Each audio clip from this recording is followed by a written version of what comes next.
The Earnestly Speaking podcast is a show that is founded on free-flowing conversation and may at times venture into mature subjects. Listener discretion is advised. Yeah, Earnestly Speaking podcast.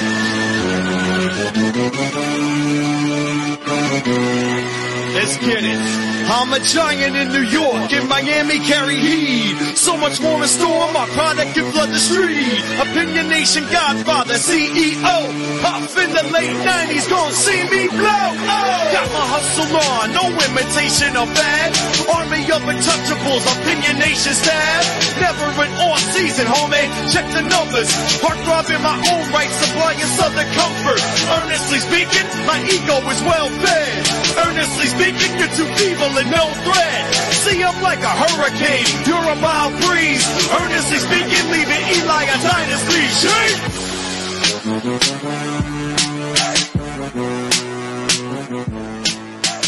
Earnestly Podcast, special episode here as we celebrate the 25-year anniversary of one of the greatest shows in television history. Certainly one of them, I would say, Mount Rushmore shows in HBO history, The Sopranos, since its debut in 1999, January 1999.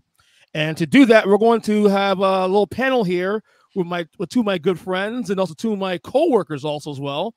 First off, we got first timer on the show, Chris Gemmer. Chris, what's going on? Hey, thanks for having me. Yeah, not much, man. And then, of course, my frenemy here, when I call him, Ron Goodwin. He's either third or fourth time on this podcast in the 13 years doing this show. I have no idea.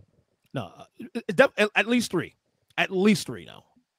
I don't know. I just know I'm here to be the hater. So, like always. Yeah, I think what you're gonna find out is that Chris and I definitely are the bigger fans of the show. I think Ron's a little more critical. I will say, going into this real quick, I guess really it's one of the first topics we'll tackle because we're gonna touch on a couple of topics here. Number one, but then we're also gonna do we decided was it 8 rounds, 8-round character draft. We're gonna pluck characters and just kind of discuss them a little bit. Each of us. We'll get to that in a second. But I know Ron and I watched the show late. Like we actually watched the show like we both finished it actually literally like a couple months ago. Now I started the show a few times through the years, never finished it, and then this year, knowing it was the anniversary, and I was pretty much really wanted to really get the show done over with. So the wife and I, we decided to just kind of plow it in March, and it's went through 2 months and got it done. You also got it done also recently. Let's do Ron. So I guess this is more of a Chris question though. Did you watch the show in real time? I started it on the last season when there was a lot of buzz. In 2007. Yeah, and I didn't finish it before the finale aired. Okay. Wait, you did or you didn't? No, I did not. Okay. How did the show grab your attention? It was on A&E, I think. It was on cable TV in HD, and I just started watching it, and I'm like, this is really good. And it's really absorbing, and I was like, I got to start this from the beginning. Wow. Okay. So you kind of watched it like out of order at first, right? And then just come up to the beginning after that? Yeah. This is also on demand too, also. Back then you had to buy DVDs and things also. Yeah. I don't remember being spoiled too much by it. I remember like seeing the Melfi scenes. You know, they're all pretty much the same, like theme wise. Like they always kind of just analyze like Tony's thoughts and stuff. Yeah. Ron, when did you know about the show first time? Because you're a big media, TV guy and whatnot, and movies guy. When did I know about the show? When did you first hear about the Sopranos? 1999. What do you mean, bro? What do you mean, dude? I'm 38. To be fair, I don't know how old Chris is, man, but like, Chris, yeah, dude, like 35.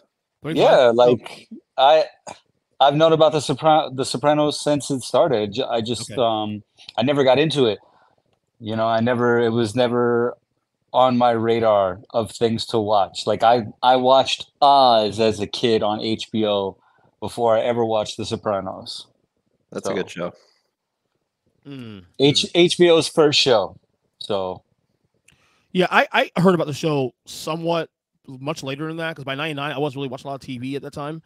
I heard about the show probably 2 years after it came out, and never really thought about watching it because I didn't have HBO. I just really didn't. It was kind of out of sight, out of mind.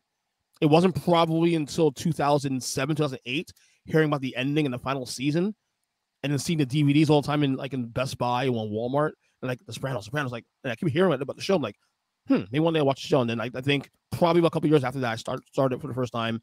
And every time I watched the show, it was in 2009 and 2011. I got 3 years into the seasons into the show, but never finished it. So, and it wasn't because I didn't like it. It was just one of those things where, like, I have ADHD, so I get distracted very easily. It's like, oh, look, there's a carrot right here, and they should know I forgot the show and forgot what happened. And how far did you get before you stopped? Three seasons in. Yeah, that's kind of like the slow point in the series, I think. Right, but again, I wasn't bored. It wasn't I wasn't bored of the show. It's just I never stuck with it.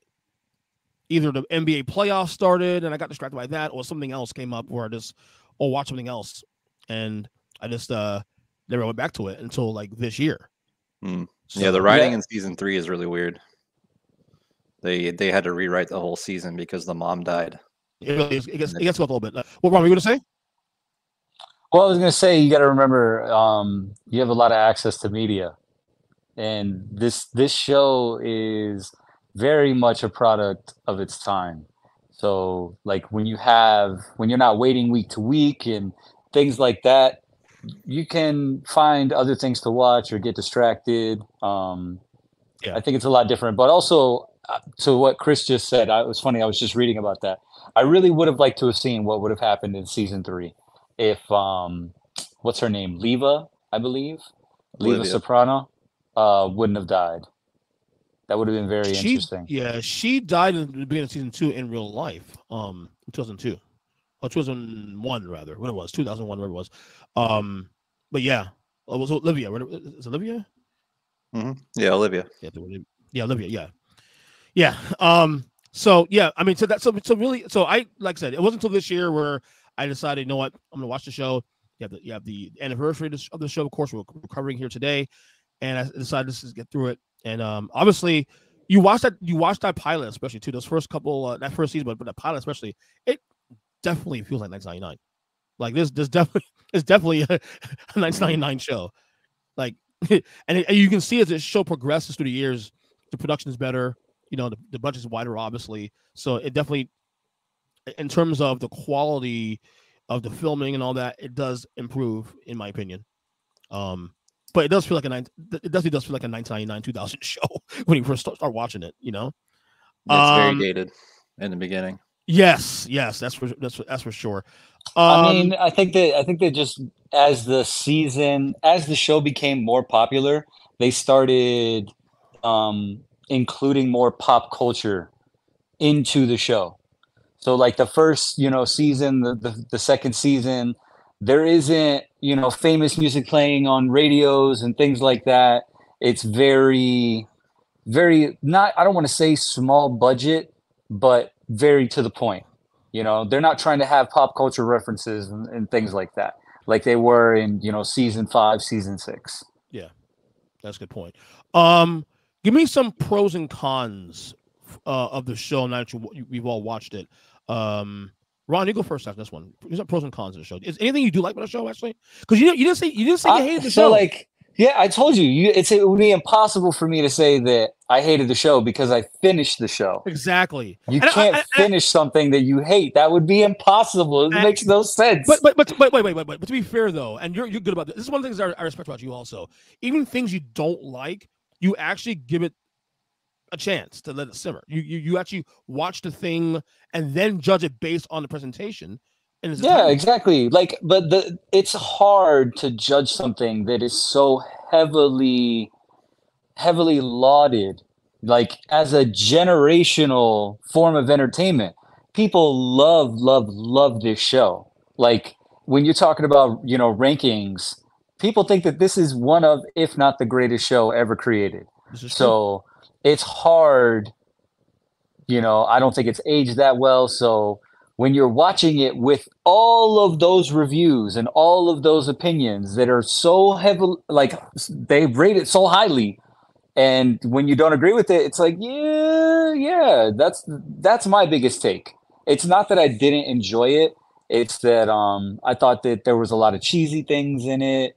But I did enjoy, overall, I enjoy the show. Overall, I enjoy the characters. I do think that it's an enjoyable show to watch. Okay. Chris, what about you? Pros and cons? I really like the dialogue, like the writing and their conversations. Like they put in a lot of pop culture references randomly, like Ron said, and like stuff you don't even think about. Like they'll make a joke about. It's like really hard for me to watch it and not laugh a lot. Yeah, like there's a lot of dark comedy in there. It is dark. So that's why I find it so engaging, is because I'm constantly laughing, constantly fascinated by a lot of the characters' decisions, and it's an interesting look at like a certain Italian American subculture, you know. Yeah, I love the balance between the family and the mafia life, the ever balance that Tony has to navigate through that. Two families. That. It really is two families, and it's fascinating to watch, and I love the fact also too that like no matter what, every single character is flawed. Some worse than others, obviously. Even the ones you do enjoy, they're all flawed. It kind of in the same way where with Breaking Bad, when I watched too, also Breaking Bad, every character is flawed to some degree. No matter what, even the ones you root for, they're so flawed. But I guess I know for me when I watch TV, you're always rooting for the hero at the end. There's always the good guy and the bad guy. But a lot of TV, especially in the last, like I say, quarter century, a lot of these shows is always the anti-hero. And we see that more and more in these last like 20, 25 years. And I feel like Sopranos was one of the first shows that actually really embraced that. When you think about it, in a big way. Like there's no hero in the show. Everybody, even Carmela Soprano, as great a mom as she is, she has her flaws too. So I think, but is she bad though? Like she's bad. No, but I don't think that Carmela is like evil, dude. No, she's not. You know what I'm saying? But she knows but like Livia is actually fucking evil. Yes. Okay. I hate her. Like she's fucking terrible. There's a lot of bad people on the show, bro. Like, oh God, yeah. I think some of the only people that aren't bad. I think there's only like a handful of people that aren't actually bad on the show, and 2 of them are children. Yeah, that's true.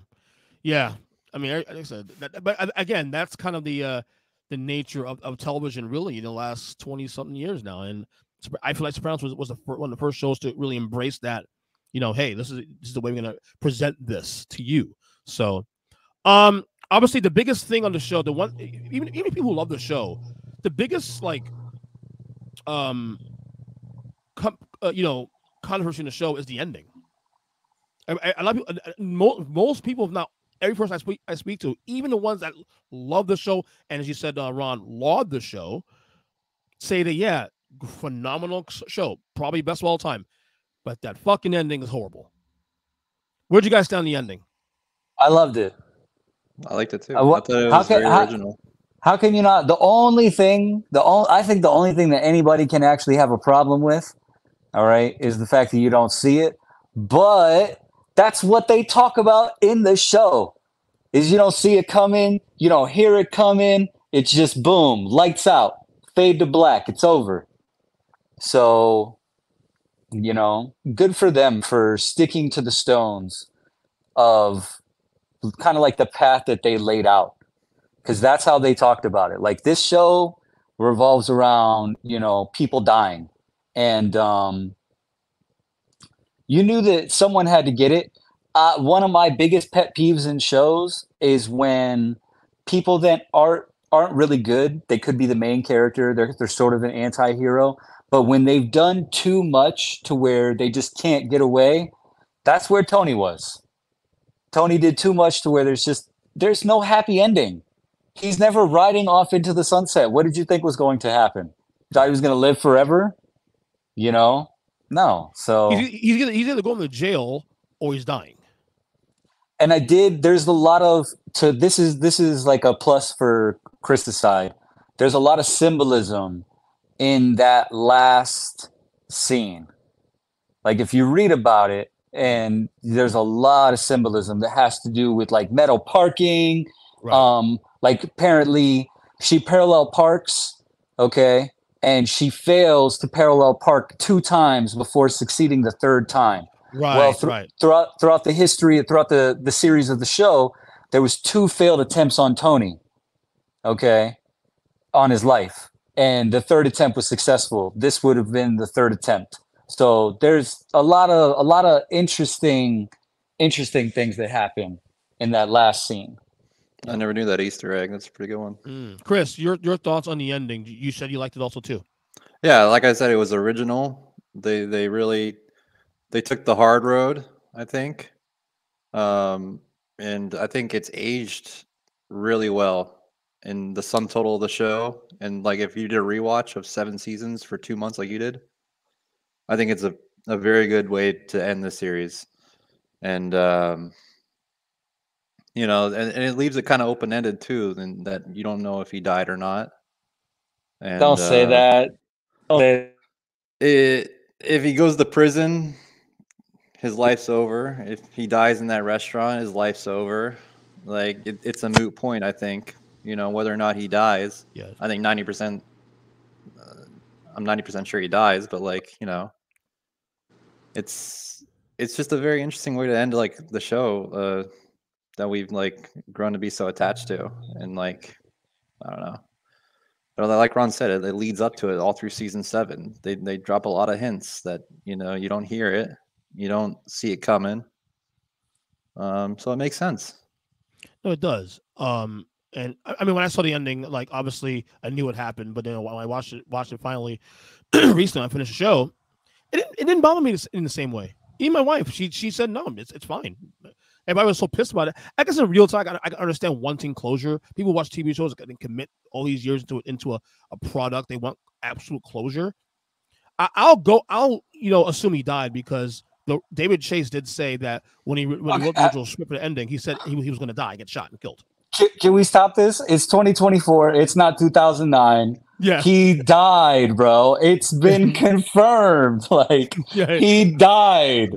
There's no speculation. There's no speculation. And also, Ernest. Again, you have to remember, like you weren't binging anything in 2007. No, you know when this show ended. So you're talking about people waiting 6 months to a year to see, you know, the resolve of a cliffhanger, to see what happens, waiting week to week, sometimes 2 weeks, 3 weeks for an episode. Yeah. Okay. Speculating all on that episode. And it's, you know, hopefully it's not a filler. Okay. Sometimes they do that and it's terrible. You have a filler episode and they take 2 weeks off. So think about that. You got to put yourself in that position with that ending. And not with everybody, but there are definitely a lot of people out there that probably wanted, they want to be told everything, you know, they don't really want to use all of their imagination. Sometimes they don't want to use a little bit of it. Maybe they're waiting for 100% confirmation of what actually happened. Like, again, you're speculating if Tony actually died. If we saw his head explode, like, you know, a lot of other characters in the show, we wouldn't be talking about it. No, I agree. I everything you said, I agree 100%. Here's another question I have for you guys. Does the show age well now, 25 years later, Chris? Chris already said it did. Oh, you think it does age well? I mean, the concept. Let me say this. There's been a lot of shows in the last 25 years, and it's very hard for The Sopranos to be better than all of them. I think in its own specific genre, the anti-hero genre, it's probably the best. I mean, you have Breaking Bad. It's kind of on the same level as Sopranos. It's better in different ways. It's worse in some other ways. But the anti-hero genre, it really raised the bar up back in the early 2000s, and it gave us a whole lot of other shows that we enjoy now. So you think it does age well? Surely, even the concept within the show. I think it ages well, and you know, it started a lot of stuff that you know, makes it worth it that it existed. Okay, Ron, same question. So I have 2 ways of looking at this. Okay, I have one avenue. It did not age well at all. Okay, and that's with certain you know, certain depictions of scenes. I think acting styles and things like that, and it could just be the product of the time. There's a lot of assassination scenes, a lot of shooting scenes that are just terrible and laughable. I also hate the Tony and Christopher death scene. I think that that's extremely poorly done with no accounting for the intelligence of the audience. And again, that could have to do with product of the times. I think that over the course of television history, film history, the audience has gotten smarter. So in that context, I don't think it aged well. But in the context of content, I think it's aged extremely well. And I do think I agree with Chris that it's paved the way for shows to take the same type of material and compound on it, expound on it, make it better. Chris actually shocked me that he said he watched it on A&E because I never thought that the show would be on like network TV. Yeah, I didn't know that A&E. I didn't know another network picked it up and on syndication. Exactly, because like I was wondering, like, was that edited in any way, or it was completely unedited? I think they just edited the F words. Oh, okay. So it was edited in some way, shape, or form. Obviously, the language had to be edited, but I mean, I don't know, because I didn't even think that they would do something like that. Right. At the time, that like shit, bro. They were never cussing on network TV.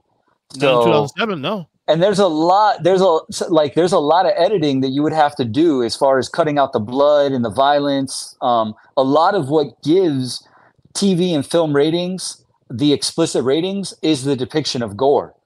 So, I don't know if you know this fun fact about The Dark Knight real quick. There is no blood in The Dark Knight. For all the killing and all the death, you will not see any blood in The Dark Knight. That's why it got its PG-13 rating. So even when you see people get shot, you'll never see blood like squirting out of them. So if you think about all the violence in The Sopranos, there's a lot of high rating, like R rating stuff there. So it's interesting. But content, I think, is aged extremely well. They tackled a lot of things. Like James Gandolfini said, it's a story about family. It's a story about children, relationships, balancing things, therapy. Think about it. A movie came after this called Analyze That or Analyze This. I can't remember which one was, the first one. Right. And if this show wouldn't have happened, that movie wouldn't have been, received as well as it was. Like, you're talking about a very strong, masculine male character getting therapy and dealing with that, talking about his emotions, talking about his feelings. I think that that's very much ahead of its time. I think the only parts that doesn't age well for me, look, it's more so the cultural thing of 2024. Everything is being canceled and everybody's being offended by things. I think a lot of the racial portions of it and whatnot. Do you know any Italian people? But as I'm saying, but again, people don't give a shit. No. Do you know any Italian people? I know a lot. If you do, then that's the way it is, bro. So that's what I'm saying. That's the way. I'm sorry that, art imitates life and life imitates art, but they go hand in hand. I just don't know if the writers will write the show the same way they did in 1999, they would in 2024 presented the same way because of the pushback. It depends. This all has to do with management. If you have someone that has, a studio that has the money, that has the backbone, again, it's all about making content that's worth making. It's not about trying to piss you off just to piss you off. But if the good content that is, made in good context and it's just honest and real, if that gets to you, then that means that it did something. Yeah. It's succeeding in its form, It certainly was a very ballsy show to put out at the time. With the again, you said the content. I think that I want to say that they said that this show was so accurate with like the mafia tendencies and like the depiction of the way the mafias kind of ran is like members of the mafia thought that they were kind of like being watched or followed by like production people. Were like, yeah, what the hell? Like what's going on there? Like, how did they know how we do things? Like, who's talking, man? Who's talking to these people in Hollywood? I've heard that before. Yeah. So it's, you know, you got to think, man, they really did their due diligence in this show. And I will say that James Gandolfini absolutely crushes it and murders it. He is, you know, Tony Soprano. And all you have to do is listen to one of his interviews where he's not Tony Soprano. And you go, wow, this guy's a really good actor. Yeah, so absolutely. Absolutely. One more thing before we get to the draft. What does this show rank for you all time? You have to put a number necessarily. Just kind of, you know, give an idea. Like, is it a top 10 for you all time show? Is it, you know, what we all watch a lot of TV, us three. What is this? What would you place this show among your hierarchy of TV shows in history of television? I guess Chris, want to go first? Yeah, let the good guy go first. I'll put it. It's in my top 5. Okay. I don't know where it moves around, but like at one point it was 1. Now I don't think it's 1. But what is it battling with? Yeah, I want to know. What is 1? What's shows, number man. 1? What is number 1? I'm a big fan of Mad Men. Oh, me too. That one. Me too. I have not seen a single episode. Is it worth watching? Yes, it is. David Chase is the head writer of The Sopranos, but he had 2 writers underneath him: Terrence Winter and Matthew Weiner. Matthew Weiner. Right. And Matthew Weiner, or Matthew Weiner, that's what it is. Weiner, pronounce it. He did Mad Men, and then Terrence Winter did Boardwalk Empire. So they're kind of like the sons or daughters of Sopranos. So like it's kind of a similar note to me, and it kind of it draws, like Mad Men draws like 7 seasons of just like perfect storytelling. Sopranos is clumpy. You know, I love the last half of Sopranos. It's a great run. Mad Men was good all the way through. I watch Mad Men in real time for the record too. Ron, because you definitely appreciate that era, the 60s especially, you will love that show. I don't know, man. I'm very picky. I do like John Hamm. He's incredible. The show, incredible. It's incredible. So top 5. I mean, what's your top 5, Chris? In order, Chris. Give me a top 5 real quick. No order. No order. The shows that compete with the Sopranos for you. Man. I guess Breaking Bad. Better Call Saul. I want to put Boardwalk Empire in there, but I think some more recent stuff should go ahead of Boardwalk Empire. Boardwalk kind of messed up the last season. Making me sad, Chris. Oh. What, do you want me to put Game of Thrones in there, Ron? Absolutely not. I want you to say one. There's one show that should be there. Oh my God, The Wire. Oh, Westworld. No, not The Wire. No, not Westworld. Nope.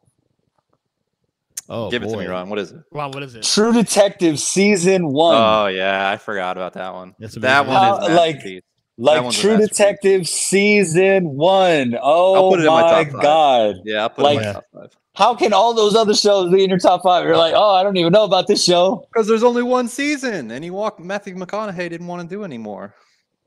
Well, there's no more to do. There's no more to do. That season is perfect.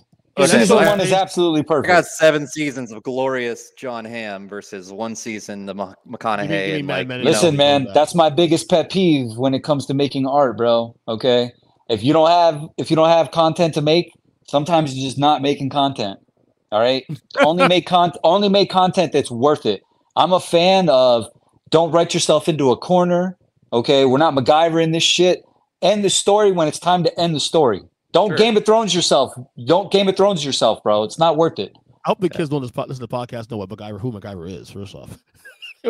Listen, man, we're showing our age a little bit now. I have a big problem with a lot of shows because they MacGyver the shit out of it, where they put people in these impossible situations and then they just sprinkle fairy dust in the last 5 seconds, okay? Soap on a rope, and then we're out of there.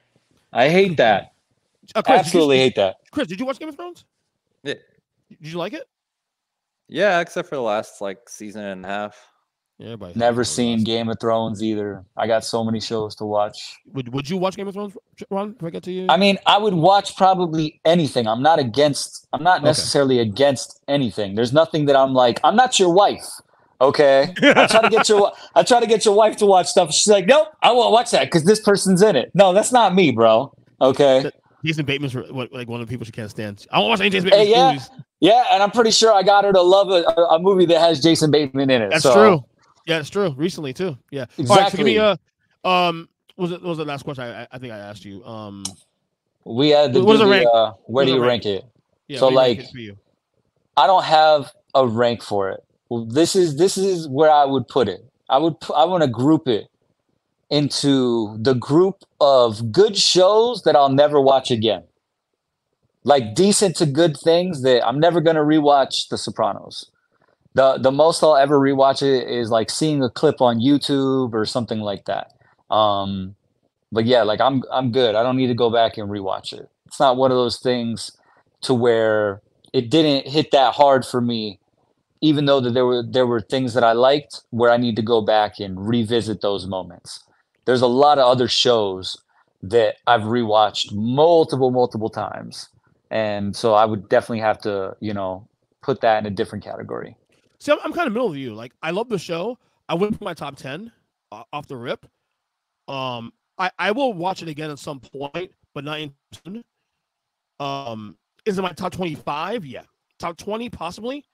But I gotta let it simmer a little because the show does get into a little bit into the weeds for a couple of years. I mean, Chris alluded to that. Season 3 gets a little weird and all that. Season 5 gets weird actually too. But I do think this show, it's a great show. I think to Ron's point, the reason why he has a problem with it too, also because I think all this hype of it being so great was baked in. Expectations was set here, and then when he watched the show, like, okay, it's good, but it's not like, oh my god, like here, again in 2003, bro. Like when there's no smartphones and YouTube doesn't exist, like. Yeah. Like again, it's the best shit ever, dude. You know what I mean? Like when you really only have The Sopranos and I don't know, Scrubs, what are you gonna say is better? Like, are you really gonna be like, absolutely not, man? But you can't compare two shows. One's a sitcom, another one's an actual like black comedy drama. Think of all I'm saying is those. Think about the shows at the time, bro. The Wire was out that you could literally watch. There wasn't a lot of serious shows back then that weren't on HBO. The Wire was the only other one too. Also, besides outside of HBO, like there wasn't a lot of serious. That's what I'm trying to say. Drama. That's what I'm trying to say. Like you had daytime soap operas, okay, for the old ladies, and then you had cartoons and whatnot, and you had the half-hour sitcoms for the families. Step by Step, Home Improvement, Hanging with Mr. Cooper, Family Matters, all that stuff. But you didn't have anything for like real raw adults and that's a huge demographic. Somebody's got to have something to watch on all these TVs that they want them to buy. They film these like movies. They took like a week to film each episode, and we're very meticulous about all the things that they set up. And I think it shows compared to like a lot of the shows from that era. Mm-hmm. I would agree with that actually from day one, like scene one. That's why like even I would almost be more partial to the earlier seasons than the later seasons, just because it's more raw. If that makes sense. Season 2 is really good. Season 2 is probably the best show. They kind of settle into their shoes from 1. 2 is the best one by far, in my opinion. They really take off on season 2. Okay, so now we 34 minutes into the podcast. Let's go to the draft. We agreed on 8 rounds, 3 picks each.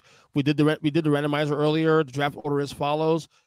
Chris will go first. Ron will go second. I am snapping my pick no matter what Chris does. So I am so ready. And I'll obviously go third here on this pick. Ernest, you are so screwed. Unless you have a piece of paper with all the characters written down, you're so screwed. I got a phone. I'm good. Oh man, you're not going to be able to search him. It's hilarious. All right, I already know that 2 guys are going to be going already, man. So, all right, let's get the first pick. Here we go. First pick in the draft. Chris, let's go. Let me hear, Chris. Let me hear, Chris. Well, first character. Any character to talk about? What do you mean? No. You have the number one pick in the draft. You're drafting characters. Okay. Oh, okay. Well, Paulie, easy. Wow. All right. Are we talking about this, or are we just are we going right ahead? So you're not going to talk about how you just skipped over two amazing characters? I'm shocked right now. I'm so shocked. I mean, it's easy to pick James Gandolfini. This is like picking Bronny first. All right. This is oh my god. Oh my god. I will. In his defense, I will say Paulie. Listen, Paulie's top five.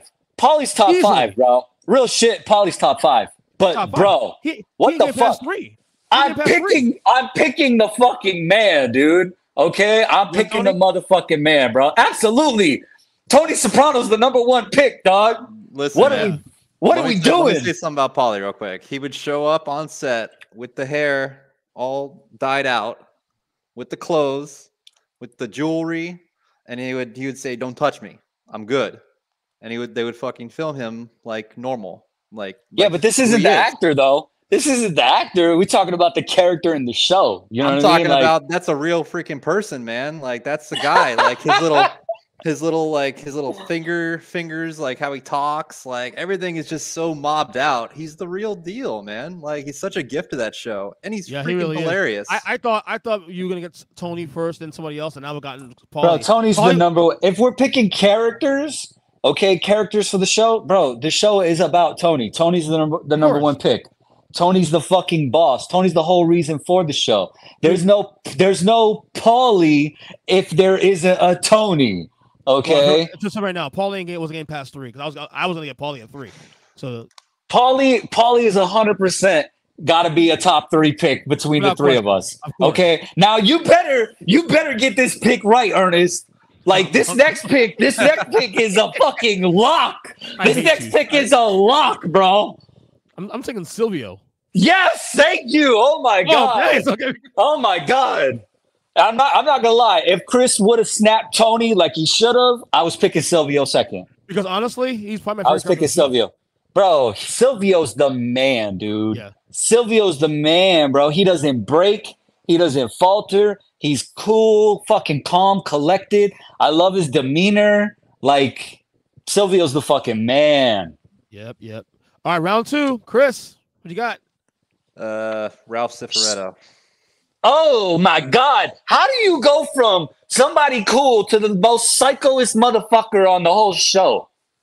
He's freaking great, man. And he's hilarious too. Like I don't know. I always laugh at the show. Like I like the funny characters the most. That's true. All right. I don't have a pen down here. Fuck, I'm gonna have to go by memory. All right. So Tony, Silvio, Paulie, Ralph. Shit, what are we doing here? What do we want to do? All right, I'm gonna go with. I think I got to take the pair, bro. Okay, we're gonna treat them like a power couple. We're gonna take Carmela.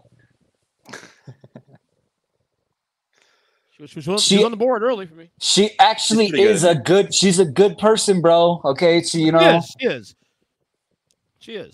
I agree with that. I think she displays like the conflict of her situation a lot, where she wants to be like this pure person, but on the other hand, her hands are soaked in blood, and she has blood money coming out of her ears. Yeah, I wouldn't say her hands are soaked in blood. Absolutely are, man. I wouldn't say that. Like, if we're talking about by proxy, then that means that the fucking kids are covered in blood too, bro. You know what I mean? Like, she's an enabler for Tony and what Tony does. So I'd say she enables his whole lifestyle. I was gonna go. Ain't nobody stopping Tony Soprano from doing anything. Yeah. I wasn't going one direction. But you know what? I'm gonna stick to my other favorite character in the show. We'll go Bobby Baccalar. Good choice. You would like Bobby, bro. Yeah. You like a black Bobby. That's what you are, bro. Okay. And you would get whacked by some fucking choo-choo trains for your kids and shit. You know what I mean? Just like, absolutely, by the bro. Way, that scene though, his death scene though, while very tragic, was the way they filmed it was genius. Yeah, it was good. It was just, it was another one of those a little bit semi corny, cheesy, Right. hit jobs. Yeah. All right, round 3. Chris, it's you. Christopher. I like Christopher. His like when he talks to Paulie and he's like, "What's my purpose in life? What's my arc?" And Paulie's like, "There is no purpose, and everything's fine. Don't worry about it." I love like how Christopher's always like trying to stop and like reconsider his whole lifestyle. Never does, of course. Yeah. All right, Ronnie, what you got? I'm gonna go ahead and I'm gonna pick a psycho. I'm gonna pick Phil Leotardo. Phil is fucking nuts, though. I mean, yeah. Even though he might have like the worst death in the entire show. Yes, and the most satisfying death, probably. Definitely not the most sad. What? That's the stupid. I hated Phil. Yeah, but it's a dumb death. Well, him getting run over by the car. Bro, that's really bad. Really, really, really bad. Yeah. All right, my go. End of round 3 here. I'm gonna stay female on this one and get my baby Adriana. Ooh, so she actually might be the best character, like as far as like a good person on the show. Mm-hmm. Yeah. It was sad that she died the way she died, but gotta protect the top of the card. So, all righty, round 4. Chris, go ahead. I gotta go with Melfi for being. I knew it. Yeah, I was going there next round. The emotional heart of the show, the conscience of the show. I was hoping it'll drop to me. I was gonna get her next. It's getting tough right now. We're running out. We are not running out, bro. Clearly, I'm the only guy that has a list. I have a list here too. I'm taking things off. All right, I'm gonna take the nicest of the gangsters. All right, I already have that one. Then I already have the list of the gangsters. Bobby was nice as the gangsters. Who's nicer than Bobby? Bobby, nah. Bobby wasn't a boss though. Okay, we're talking about the real fucking gangsters. Okay, top of the card. Okay. I'm gonna pick Johnny Sack. Oh damn! I always liked Johnny Sack's character. Yeah. And a good hubby also too. Very good hubby also. All right. Damn, I wish it fell to me. All right, next one. But there's so many choices. There's so many people left. I'm going Junior. Fuck it. I fucking hate him, bro. He should have died in season 1, bro. Okay. Yeah. Don't watch the movie, man. The movie, Junior's an asshole. I heard. Yeah, that's what he said. He's an asshole. It's not about the fact. It's about. See, this is where I have a problem with the writing, bro. Is like, so maybe I'm just out of touch, and I'm not one of those humans that just likes to fuck over every single person that's in my circle. Okay, but that seems to be the way this family is, and that's just the dumbest shit ever. Like, it's so frustrating to me the way Livia, Junior. All these people were just like, yeah, fuck you. Like, I'm going to fuck this person over. I'm going to ruin this. Like, everyone's just trying to ruin each other, bro. It's so stupid. I hate that. I hate Olivia. So there's that. Bro, she's just evil. She's evil. Okay. Evil. All right. Round 5. Chris, go ahead. I like Little Carmine. Little Carmine. He's got a lot of funny lines. And Ernest doesn't know who that is, Chris. I'm trying to remember. So Carmine Sr. was the boss of the New York mob, and his son lived in Florida and didn't want to like step up when his dad died. Okay, yeah, okay. I think Tony was actually cool with Little Carmine. Yeah. Carmine tried to get him out in the end of like the mob war with New York. I see him now. Yeah, I just want to picture her quick, sure. All right, Ron. He's pretty funny. Yeah. All right, Ron, for you. Your pick, round 5. Yeah, I'm trying to figure out how I want to do this. Fuck no, bro. Like, I have her written down, but no, absolutely not. She is not on my list whatsoever. Absolutely not, bro. Can't stand her. I almost feel like I'm gonna end up drafting like the whole fucking family. It's so weird. Oh boy. Because like I have Tony, I have Carmela. I have the arch nemesis Phil. I'm thinking about taking Tony right now. The other Tony. Tony B. You know what, bro? We all gotta eat, man. I'm gonna take Artie.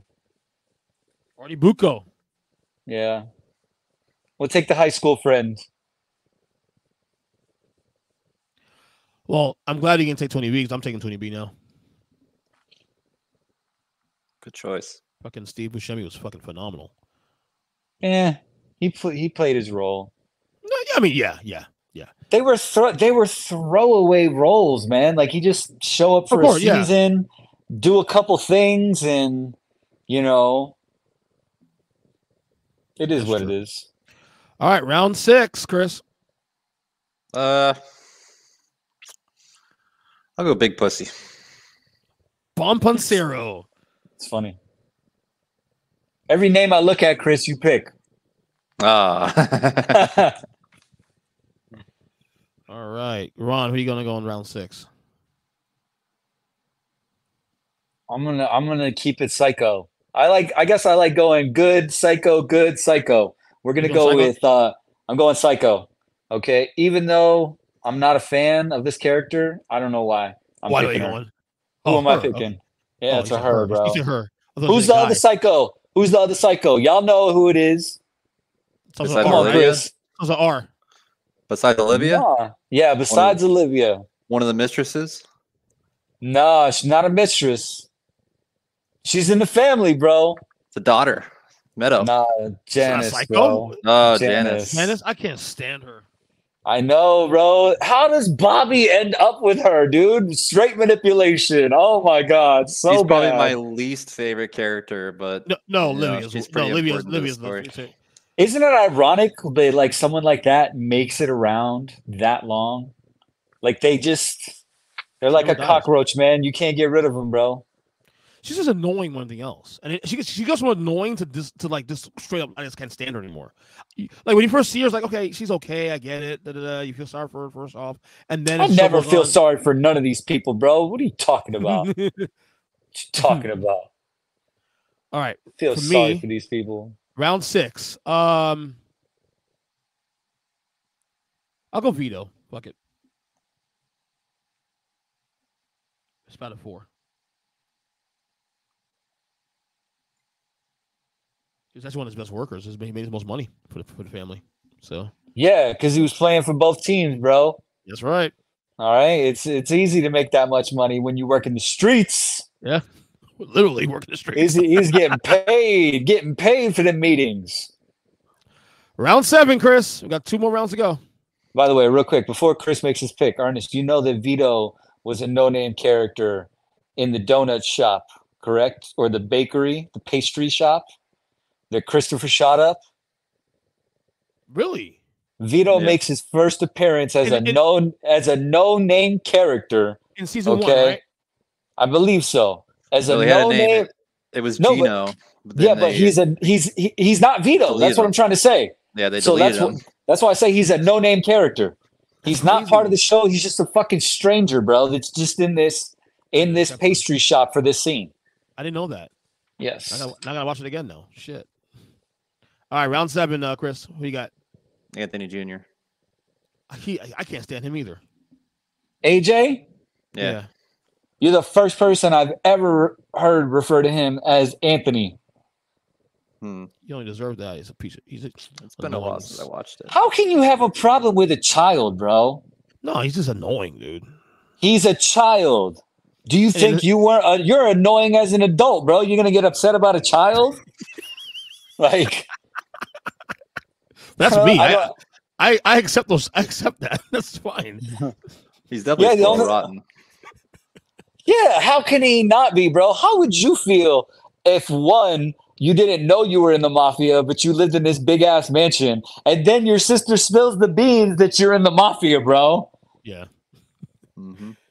You like AJ? Me? Like I don't dislike AJ, but like I think the kids are there because they have to be. Because it gives Tony and Carmela some form of moral compass. Okay? Because if you don't have children, then they can literally do whatever they want to do. But at the end of the day, Tony knows that he has children that he has to go home to, you know? And there's something to that. You know, you think about that when you're making certain decisions. So I do think that's an important anchor in the show. All righty. It's on you, Ron. Round 7. Oh shit! There's only 2 more picks. Yeah. Well, 1 more for Chris, 2 more for me, 2 more for you. All right, I am gonna take a throwaway character that I did not like. Furio.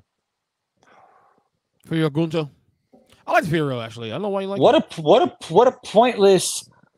Like, I feel like the writers were like, "Cool, we're gonna have this dude come over to America for this reason," and then nothing ever happened. And then he just hung out and he stayed, and then he just disappeared, bro, and went back to Italy. I hated Tony. There were times I hated Tony so much. I wanted Carmelo and him to like get together. But I mean, I feel like that should have happened. Yeah, add more spice to the story. You know what I mean? But that's just me.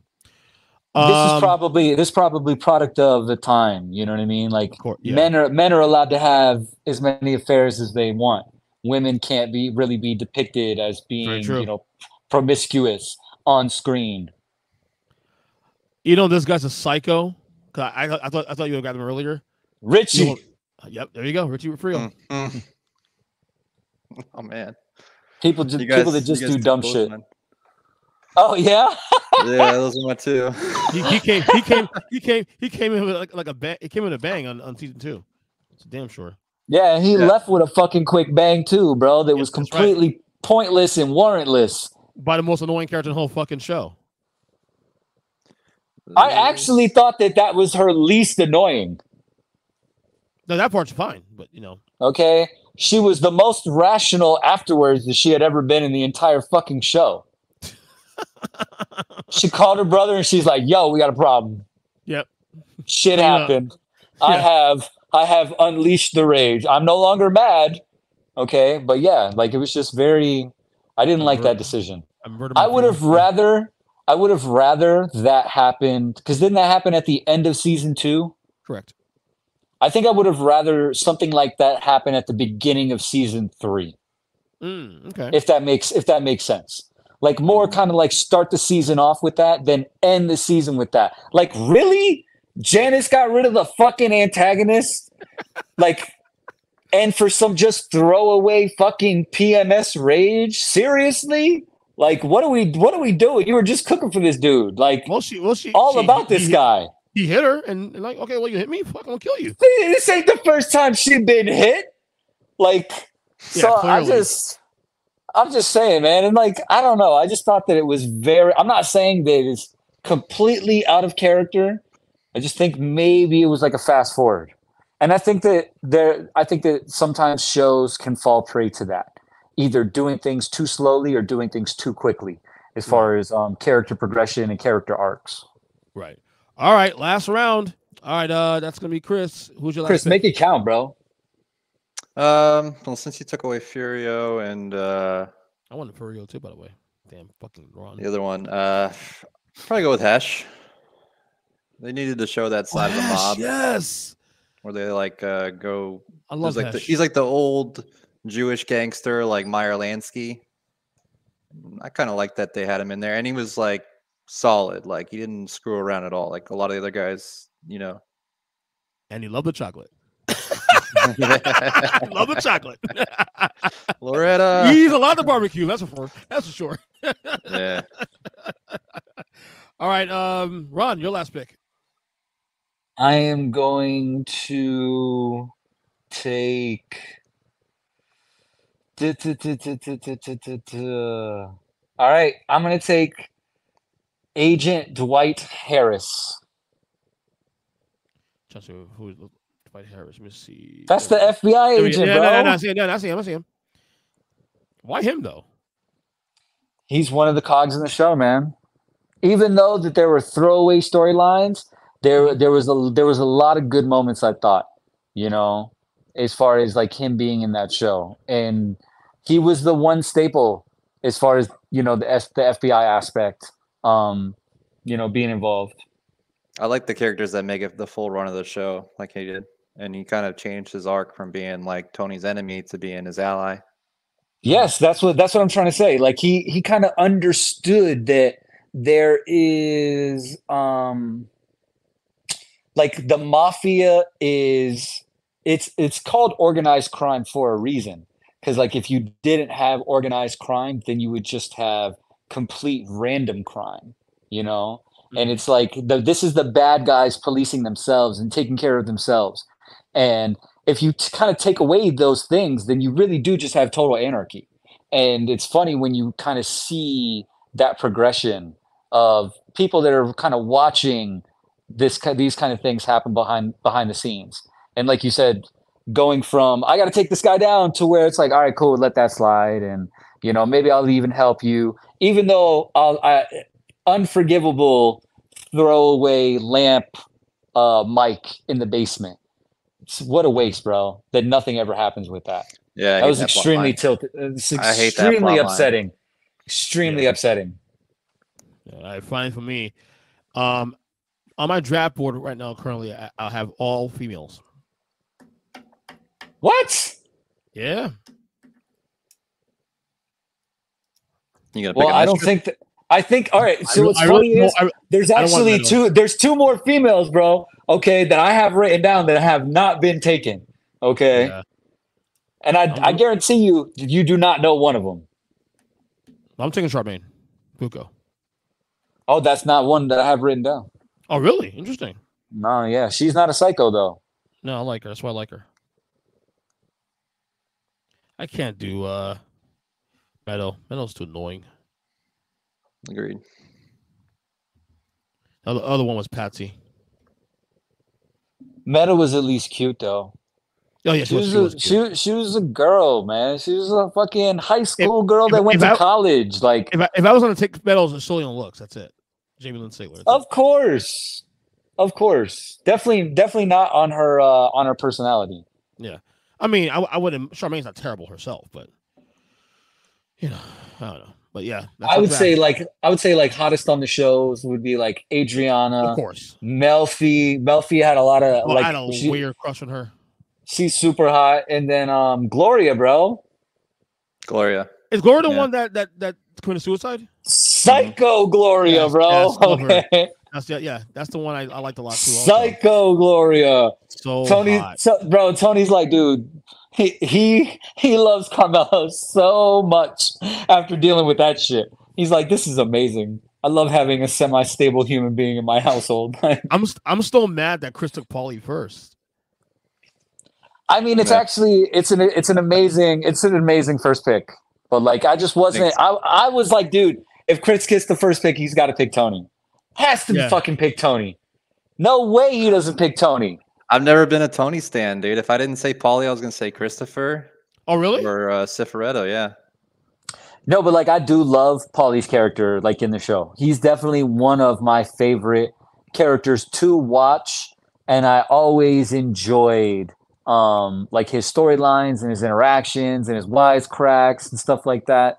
I definitely give him props for sure. One of the best characters on the show. His grin, his little laugh at the end. Yeah. Oh, dude, he's totally Italian. Like we dealt to that fucking dude so many times before. Like it's not even funny. We see those kind of people all the time. He gets a little frustrating at times though, but his character, like it's consistent in that way. Where it's like he is who he is. He's a selfish guy. He doesn't care about anybody else but himself, and.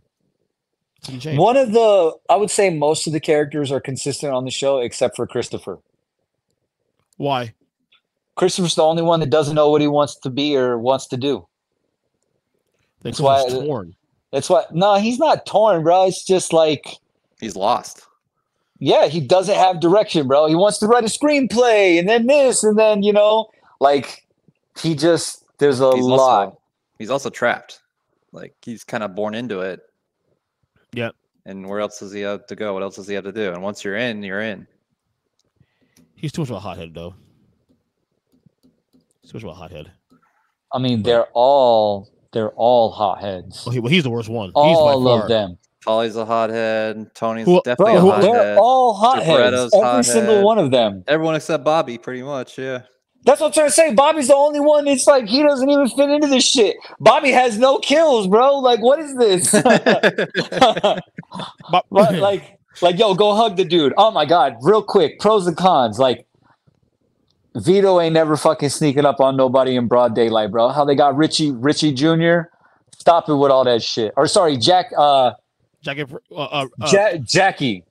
Jackie Jr. Right? Vito snuck up on Jackie Jr. Right? That's what I'm saying. And it ain't never fucking happening, bro. Jackie was walking down the street in broad daylight, bro. In broad daylight, Vito just sidewalks up on him. What's up, dude? Bang, bang. Stop it, man. That dude was 350 pounds, bro. Yeah, it's an elephant, man. Elephant sneaking up on you like that. Right? Man. They did that shit so much. Yeah. That was one of the bad things. Yeah. But yeah, good episode, guys. We got the draft in. We got a couple in there. Excellent job. Anything else want to add before we get out of here? No, like I said, like a good chaser for the series is Mad Men or Boardwalk. I never finished Boardwalk Empire, actually. I started it years ago in real time. Never finished. How many seasons did you get through? The first 3. You can 4 stop. or 5, right? That's 4 or 5, right? It's not much. It's really much more than that. Boardwalk, I think there was 5. Yeah. Yeah. I think you can stop at 3. I don't really think you're missing anything. I would say 4 for me. The last season's kind of irrelevant, but yeah. Shit, some would say you could stop at 1, bro. After spoiler alert, after they fucking killed Jimmy. I won't lie. I don't have a desire to finish the show, honestly. Okay, I want to know if this is real. Like, because if this is real, this is the pettiest shit ever. Go ahead. If they really killed off Jimmy's character at the end of season 1 of Boardwalk because of the fact that they didn't like working with the actor. Like that the actor was a problem on set. I don't remember exactly. I think it's true. I think he was difficult. Just recast the fucking character, bro. Recast that motherfucker. Like, bro, really? Why? When it's a gangster movie, you can just kill him off and recast because it was Irish IRA guy. It was literally integral to the story. It was integral to the story of him not getting whacked right there. You can recast the dude for 1 fucking season and then kill him in season 2. Like, oh my god. Dude, everybody was fucking upset about that. That was terrible. Yeah. But then they brought in like the Owen guy to replace him, and I don't know, season 3 was kind of pretty good actually in that show. So it definitely bounced off that. Boardwalk is a good show. But it gets shitty. Boardwalk is a good show. It just faces a problem with too much diversity, bro. I will probably, if I do watch it again, finish it up, I have to rewatch it from the beginning. I can't continue because I don't remember everything what happened, so I can't really. It's been over 10 years. If you want a really good show to watch, Ernest, that you probably haven't watched, and it's also on HBO, you should watch Chernobyl. I already did. You should watch it again. I watched it. I watched that in real time, bro. That's old news, bro. I watched that in real time.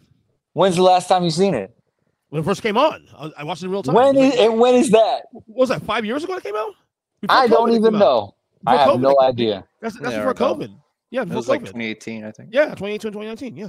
That's way before COVID, bro. Yep, I want to go. Because that whole thing with Chernobyl has always been fascinating. And to really watch that and see the stories and the details of that whole thing, like, so magic. While we're on HBO shows, hey, folks, Rome's really good too. Just check that one out.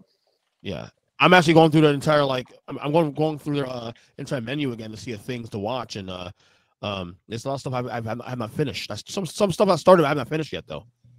The Wire being another one. Didn't finish it. I couldn't do it. That surprised me actually. You didn't finish that. That surprised me, Ron. It's boring, man. I'm trying. It's boring, bro. Yeah, I'm gonna rewatch it again and try one more time. There's only so much you can do, man. Like, and then when you're binge watching this shit and you're like, okay, cool, filler episode. Like, It's tough, man. Yeah. Again, not everything is as well as you want it to. Right. Sadly, that's just a fact. Yep. All right, fellas. Good job, man. That's good. Yeah, it was fun, man. Yeah.